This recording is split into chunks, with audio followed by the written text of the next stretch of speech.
एक दफा का जिक्र है, एक छोटे से गांव में पप्पू नाम का लड़का रहता था। पप्पू को एडवेंचर का बहुत शौक था, लेकिन उसकी माँ उसे कभी घर से दूर नहीं जाने देती थी।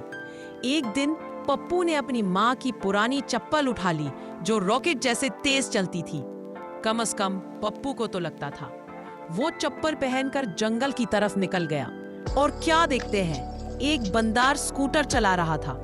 पप्पू ने चीख कर कहा, "ओए, स्कूटर का लाइसेंस है तेरे पास?" बंदर ने मुंह बनाकर कहा, "तेरे पास चप्पल का लाइसेंस है?" अभी ये बहस ही हो रही थी कि अचानक एक एलियन यूएफओ नीचे आया और बोला, "तुम दोनों को मार्स चलना है, वहां क्रिकेट का वर्ल्ड कप हो रहा है और तुम लोग लास्ट टीम हो।" पप्पू ने तुरंत हाँ कर दी। जब पप्पू ने पहला शॉट मारा तो बॉल सीधा सैटर्न तक चली गई।